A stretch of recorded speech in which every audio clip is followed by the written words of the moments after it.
Hello everyone. चलिए सब मिलके एक सपना देखते हैं। हमारा देश इंडिया में हर एक घर के छत के ऊपर एक सोलर पैनल लगा हुआ है। सोलर पैनल से इतना इलेक्ट्रिसिटी आ रहा है कि घर का इलेक्ट्रिक कंजप्शन कवर हो जा रहा है। इलेक्ट्रिसिटी बिल जीरो आ रहा है। और सिर्फ जीरो नहीं, उसके साथ हमारा एक्स्ट्रा इलेक्ट्रिसिटी इतना है कि हम बाहर घर के सामने एक इलेक्ट्रिक व्हीकल रखे हुए हैं, उसके लिए जो इलेक्ट्रिसिटी चाहिए वो यही सोलर पैनल से आ जा रहा है। इसका मतलब है हमारा इलेक्ट्रिसिटी बिल भी जीरो हो जा रहा है और इलेक्ट्रिक व्हीकल का भी कुछ पेट्रोल डीजल रिलेटेड कॉस्ट भी जीरो है। और हमारे देश के जो फार्मर्स हैं वो खेत में बड़े बड़े विंड टरबाइन लगे हुए हैं, लगा के रखे हैं। वो विंड टरबाइन घूम रहा है और इतना एनर्जी आ रहा है कि उसके रिलेटेड उनका जो इलेक्ट्रिसिटी जो नीड है उसका कॉस्ट भी जीरो हो जा रहा है। हमारा फोन, सेल फोन जो कुछ ही घंटों में ड्रेन आउट हो जाता है, वही फोन अभी एक महीना ना कहें तो कम से कम एक हफ्ता तक उसका चार्ज खत्म ही नहीं हो रहा है। ये सारे जो मैं एग्जांपल्स दिया थोड़ा एग्जैजरेटेड लग रहा होगा, सपनों जैसे लग रहा होगा, लेकिन ये एक पार्ट है हमारा ग्रीन एनर्जी रिवॉल्यूशन का। ये ग्रीन एनर्जी रिवॉल्यूशन में क्यों बोल रहा हूँ, ये टर्म को मैं क्यों बोल रहा हूँ, क्योंकि न्यूज ही कुछ इस तरीके से है। ये जो ग्रीन एनर्जी रिवॉल्यूशन के रिलेटेड जो सपना मैं आपको दिखाया, ये शायद सपना ना हो, ये सच्चाई भी हो जाए। लेकिन इसको समझने के लिए पहले वो न्यूज को समझते हैं।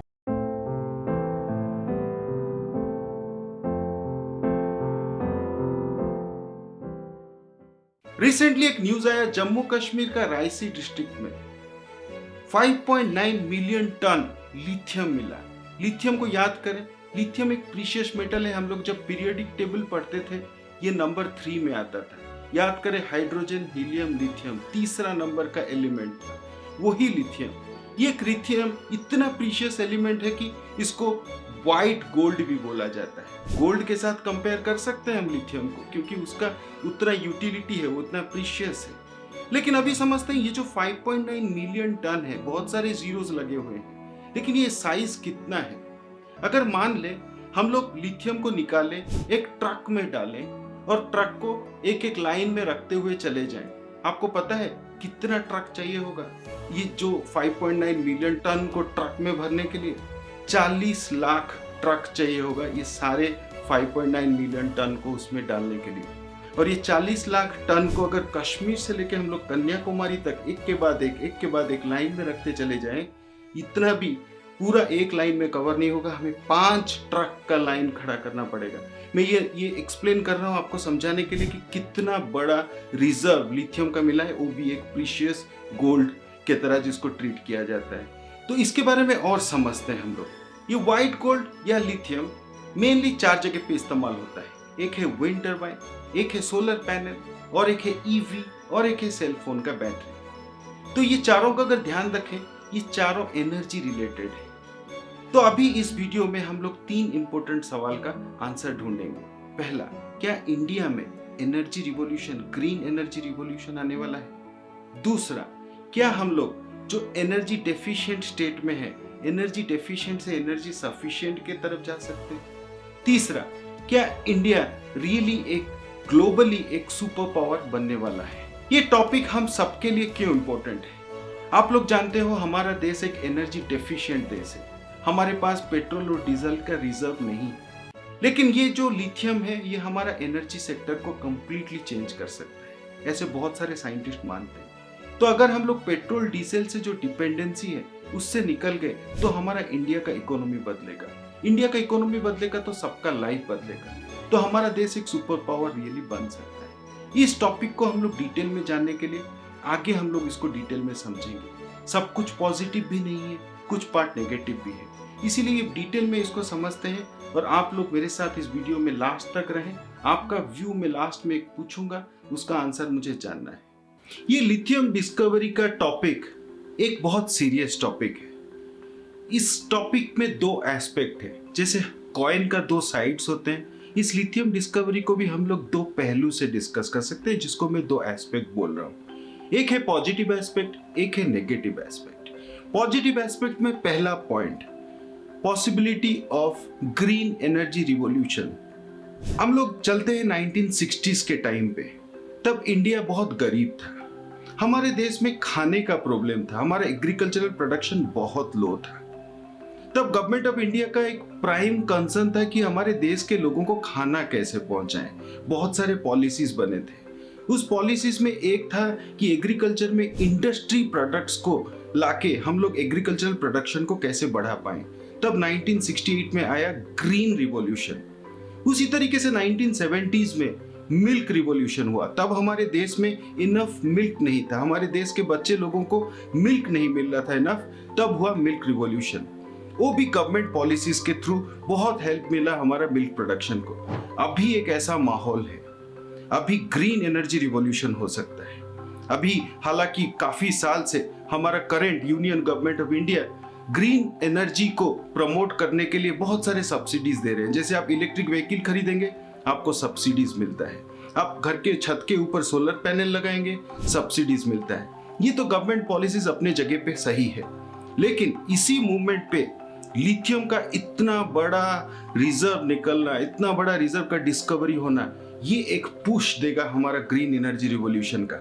हमारा देश काफी टाइम से फॉसिल फ्यूल के ऊपर डिपेंडेंट है, काफी प्रॉब्लम है। पेट्रोल डीजल का दाम हर साल बढ़ता चला जा रहा है। हमारे देश के सिटीजन्स इसमें परेशान है। एग्जैक्टली कुछ साल पहले जैसे हम लोग खाने के लिए परेशान थे, जैसे मिल्क का प्रोडक्शन के लिए परेशान थे, अभी एग्जैक्टली फ्यूल एनर्जी के लिए हम लोग परेशान हैं। लेकिन ये गवर्नमेंट पॉलिसी को एक बहुत बड़ा पुश देने वाला है। क्या हम लोग एक रियली सच्चाई में एक ग्रीन एनर्जी रिवॉल्यूशन देखने वाले हैं?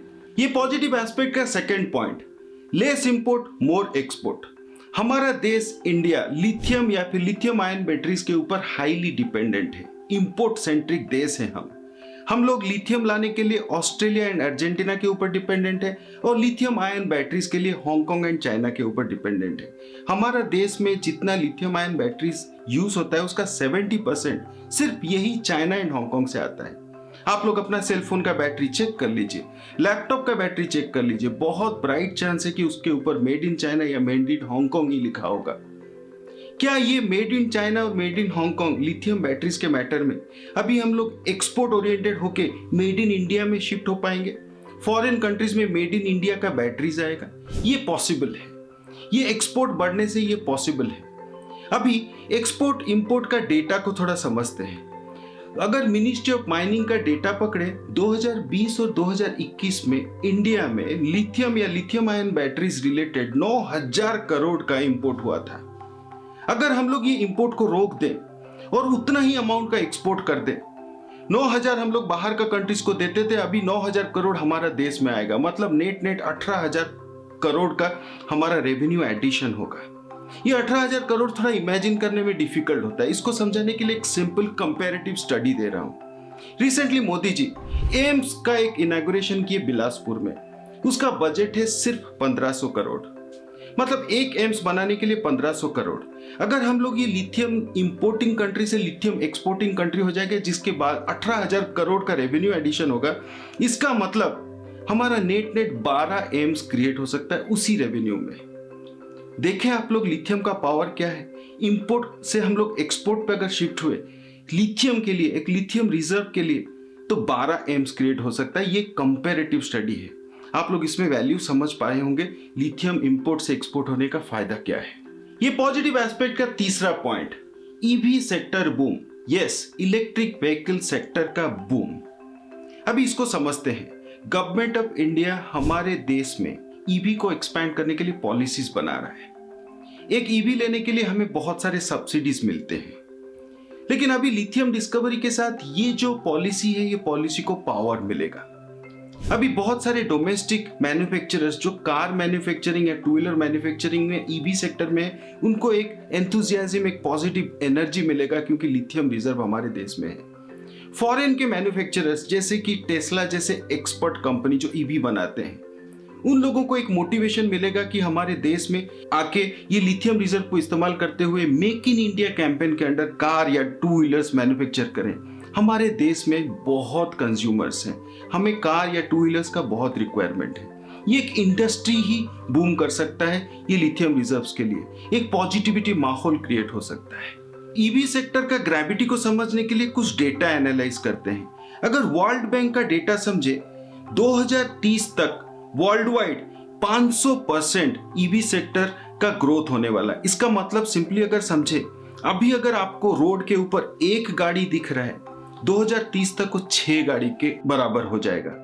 एक के जगह पे 6 गाड़ी हमें दिखेगा। गवर्नमेंट ऑफ इंडिया का डेटा अगर देखें, 2022 से लेके 2030 के अंदर हर एक साल 50% ईवी सेक्टर बूम करने वाला है। ईवी डायरेक्टली और इनडायरेक्टली 5 करोड़ जॉब क्रिएट करेगा 2030 के अंदर। ईवी ये फॉसिल फ्यूल का इस्तेमाल का जो डिपेंडेंसी हमारे देश में, उसको काफी घटा देगा। अगर हम लोग इस सारे डेटा को समझे तो ईवी इन शॉर्ट बहुत सारे जॉब क्रिएट कर सकता है और इकोनॉमी को एक जबरदस्त बूस्ट दे सकता है। और ईवी का एक सीड है लिथियम, जो लिथियम आके ईवी सेक्टर को बूम करेगा, इकोनॉमी को बढ़ा सकता है एंड हमारा जॉब ग्रोथ कर सकता है। ये लिथियम डिस्कवरी अपने आप में ही इतना बड़ा और इतना अच्छा न्यूज है। आप इस वीडियो को अपना व्हाट्सएप, फेसबुक एंड इंस्टा में शेयर करिए ताकि अपने सोशल सर्कल में सब ये न्यूज के बारे में जान पाए। और एक अच्छा न्यूज शेयर करने में भी खुद को एक सेटिस्फेक्शन फील होता है। मैं और मेरा टीम अभी नेक्स्ट वीडियो के ऊपर काम कर रहे हैं। नेक्स्ट वीडियो बहुत इंटरेस्टिंग होने वाला है क्योंकि टॉपिक ही बहुत इंटरेस्टिंग है। टॉपिक है कंट्रोवर्शियल मार्केटिंग के ऊपर। जरूर देखिएगा, वीडियो मिस ना हो जाए, इसलिए सब्सक्राइब बटन क्लिक करिए और बेल आइकन प्रेस कर दीजिए ताकि वीडियो अपलोड होते ही आपको पता चल जाए, आपका टाइमलाइन पे आ जाए। ये पॉजिटिव एस्पेक्ट का चौथा and last point, growth of allied sectors and job expansion. इसको थोड़ा समझते हैं। जैसे कि हम लोग अभी तक डिस्कस करते आए हैं, लिथियम का ज्यादातर इस्तेमाल 4 पर्टिकुलर सेक्टर्स में होता है। एक है विंड टर्बाइन सेक्टर, एक है सोलर पैनल सेक्टर, और एक है ईवी सेक्टर, और है battery sector, particularly phone and other batteries, cell phone related. तो ये सारे एक एक सेक्टर्स हैं। लेकिन ये सेक्टर्स में लिथियम का डिस्कवरी के साथ ये सेक्टर तो इंडिविजुअली इंप्रूव करेगा ही, लेकिन ये हर एक सेक्टर के साथ और बहुत सारे सेक्टर भी जुड़े हुए हैं। जैसे कि अगर लिथियम ईवी सेक्टर को इंप्रूव किया तो ईवी में लगे हुए टायर्स, ईवी में लगे हुए अलग एक्सेसरीज, ये सारे इंडस्ट्रीज भी एक्सपैंड होंगे। इस तरीके से इंडस्ट्री के साथ डिपेंडेंट होता है। इसीलिए एक इंडस्ट्री अगर बूम होगा, उसके रिलेटेड बहुत सारे इंडस्ट्रीज भी एक्सपैंड होंगे। एक छोटा सा एग्जांपल देता हूं, कैसे 2 अलग अलग इंडस्ट्री एक दूसरे के साथ भी इकोसिस्टम के अंदर जुड़े हुए रह सकते हैं। मान ले, एक सिंपल स्टोरी के हिसाब से देखते हैं। ईवी हमारा लिथियम के लिए एक्सपैंड किया, लेकिन ईवी एक्सपैंड होने से कॉस्ट ऑफ ट्रैवल कम होता है। तो कॉस्ट ऑफ ट्रैवल कम होगा तो लोग ज्यादा ट्रैवल करेंगे। अगर लोग ज्यादा ट्रैवल करेंगे तो एयरलाइन इंडस्ट्री का ग्रोथ होगा। एयरलाइन इंडस्ट्री होगा, लोग ट्रैवल करके जाएंगे, पहुंचेंगे कहीं पे, होटल बुक करेंगे, वो उस जगह पे घूमेंगे, तो टोटल टूरिज्म इंप्रूव करेगा, hotel and food industry improve करेगा। तो एक ईवी के लिए इतना सारा इंडस्ट्रीज बेनिफिट हो रहे हैं और ये सारे इंडस्ट्रीज में मैन पावर जुड़े हुए हैं, तो जॉब का भी अल्टीमेटली ग्रोथ हो रहा है। तो ऐसे होता है। और ये सारे चीजों में एक सेंटर पॉइंट, एक सीड, वही लिथियम, पीरियोडिक टेबल का 3रा नंबर एलिमेंट। इसका इतना बड़ा रिजर्व के साथ ये सारे ग्रोथ हो सकते हैं। नेगेटिव एस्पेक्ट का पहला पॉइंट जो है एनवायरमेंटल रिस्क। जब लिथियम माइनिंग के बारे में हम डिस्कस करते हैं, तब ऐसा एक माइंड में परसेप्शन बन जाता है कि लिथियम का एक कुछ भंडार है, चले उसको निकाल दें, यूज कर दें, एक्सपोर्ट कर दें और प्रॉपरली हम लोग इकोनॉमी को उठा दें। लेकिन एग्जैक्टली प्रोसेस इतना सिंपल नहीं होता है। लिथियम एक्सट्रैक्शन एक कॉम्प्लेक्स इंजीनियरिंग प्रोसेस होता है। लिथियम माइनिंग में जो प्रोसेस यूज होता है उसको open pit mining and roasting बोला जाता है। ये रोड कंस्ट्रक्शन जैसा सिमिलर सिचुएशन ही है। आप देखे हो ना, रोड कंस्ट्रक्शन साइट पे कैसे काला काला धुआं जैसे माहौल बन जाता है। लिथियम माइनिंग भी कुछ वैसा ही होता है। ये माइनिंग साइट पे जो वर्कर्स लोग काम करते हैं, वो लोग सबसे ज्यादा खतरा पे रहते हैं हेल्थ रिलेटेड प्रॉब्लम के लिए, क्योंकि वो सब काला धुआं वाला एनवायरनमेंट में ही काम करते हैं। लोकल्स जो वहां पे रहते हैं 25 किलोमीटर डिस्टेंस के अंदर, उन लोगों का हेल्थ रिस्क बहुत ज्यादा रहता है। रेस्पिरेटरी डिजीज जैसे ब्रोंकाइटिस बहुत ही कॉमन बात हो जाता है ऐसा माइनिंग साइट के आसपास। आपको इसके अलावा एक डेटा देता हूं। आपको पता है 1 टन यूजेबल लिथियम माइनिंग करने के लिए कितना वाटर इस्तेमाल होता है? बहुत बड़ा नंबर है ये, 170 मीटर क्यूब वाटर। और यही 1 टन यूजेबल लिथियम बनाने के लिए हम लोग एनवायरनमेंट में 15 टन कार्बन डाइऑक्साइड छोड़ देते हैं। ये माइनिंग प्रोसेस में ग्राउंड वाटर कंटामिनेट होने लगता है। ये है लिथियम माइनिंग का एक सच्चाई। ये लिथियम माइनिंग का जो साइट है रायसी डिस्ट्रिक्ट, ये हिमालयन माउंटेन रेंज के आसपास है। यहाँ पे जब हम लोग माइनिंग करने लगेंगे, बहुत हेवी अर्थ मूवर जैसे व्हीकल्स वहां पे मूव करेंगे। ये प्रोसेस में बहुत सारे क्रेन्स इस्तेमाल होंगे। जब इतने सारे हेवी व्हीकल्स वहां पे मूवमेंट करने लगेंगे, ये वो अर्थ का उस पार्ट का प्लेट्स को डिस्टर्ब करेगा जहां पे रिस्क आ जाता है अर्थक्वेक का। आपको याद है ना जोशीमठ में क्या हुआ था? एग्जैक्टली सिमिलर सिचुएशन वहां पे हो सकता है, क्योंकि हमारा हिमालयन माउंटेन रेंज एक fragile and young mountain range है। नेगेटिव एस्पेक्ट का सेकेंड पॉइंट, मिसमैनेजमेंट रिस्क। इस दुनिया में कहीं पे भी माइनिंग होता है, ये एक कॉम्प्लेक्स मैनेजमेंट प्रोसेस के थ्रू होता है। ये प्रोसेस में माइनिंग कौन करेगा, कितना करेगा और कैसे करेगा, ये तीनों एलिमेंट में एक प्रॉपर मैनेजमेंट स्ट्रक्चर अगर ना रहे तो बहुत प्रॉब्लम हो सकता है। ये सब गवर्नमेंट रेगुलेटेड होना चाहिए एंड प्रॉपर एक पॉलिसी के थ्रू फंक्शन करना चाहिए। नहीं तो कहीं पे भी मिसमैनेजमेंट होके एक प्रॉब्लमेटिक सिचुएशन क्रिएट कर सकता है। करप्शन एक आम बात होता है ऐसे माइनिंग सेक्टर में। इसको समझने के लिए मैं आपके लिए एक स्टोरी प्रेजेंट करता हूं। बहुत ही सिंपल स्टोरी है, इसको कहानी की तरह समझते हैं। वेनेजुएला, आपको पता है वेनेजुएला में इस वर्ल्ड का सबसे बड़ा ऑयल रिजर्व है, नंबर 1 है ऑयल रिजर्व में। आप लोग सोच रहे होंगे इकोनॉमिकली वो बहुत अच्छा है, नहीं। वेनेजुएला एक एक्सट्रीमली पुअर कंट्री है। इसका स्टोरी को समझते हैं। इतना ऑयल होने के बावजूद भी वेनेजुएला क्यों रिच कंट्री नहीं हो पाया? जब वेनेजुएला में ऑयल डिस्कवर हुआ, उस टाइम पे वहां पे जो प्रेसिडेंट थे वो सोचे कि यहाँ पे मैं कैसे ज्यादा कमा सकता हूं, मैं कैसे मेरा पार्टी को ताकतवर बना सकता हूं। तब जब ऑयल एक्सप्लोरेशन में जो टीम था, उस टीम में वो आधा लोगों को इमीडिएटली निकाल के अपने पार्टी के लोगों को बिठा दिए। वहां पे आ गया उनका ग्रीड। लेकिन वो भूल गए ऑयल एक्सप्लोरेशन में टेक्निकल काम होते हैं जिसके लिए एक्सपीरियंस चाहिए। अपने पार्टी के लोगों को बिठा देने से वहां पे वो एक्सपीरियंस लैक कर गया, और वो जो ऑयल उसको एक्सप्लोर करने के लिए बड़ा बड़ा मशीन्स वो लोग लाके रख दिए जो हाईली एक्सपेंसिव था, लेकिन चलाने वाले लोगों के पास वो स्किल था नहीं। तो स्टार्ट हुआ एक एक्सट्रीमली एक डेंजरस केओटिक सिचुएशन। सब खर्चा बढ़ने लग गया और वो लोग ऑयल एक्सप्लोर नहीं कर पाए। वो वहां पे स्टार्ट हुआ ऑयल एक्सप्लोरेशन का खराबी। ऐसे होता है एक मिसमैनेजमेंट। ये स्टोरी के बारे में आप और डिटेल भी पढ़ सकते हैं। मैं आपको और एक एग्जांपल देता हूं, इसको भी एक कहानी की तरह समझते हैं। कॉन्गो, अफ्रीका का ऐसा देश जो 17% वर्ल्ड का सीरियस एक्सपेंसिव मिनरल्स का देश है। कैसा minerals? Gold, diamond, copper, cobalt और भी अलग अलग मिनरल्स जो हाईली एक्सपेंसिव मिनरल्स माने जाते हैं। लेकिन आपको पता ही होगा कॉन्गो एक एक्सट्रीमली गरीब देश है और यहाँ का स्टोरी थोड़ा अलग है। जब निकला ऐसा एक्सपेंसिव मिनरल्स, तब स्टार्ट हुआ प्रॉब्लम।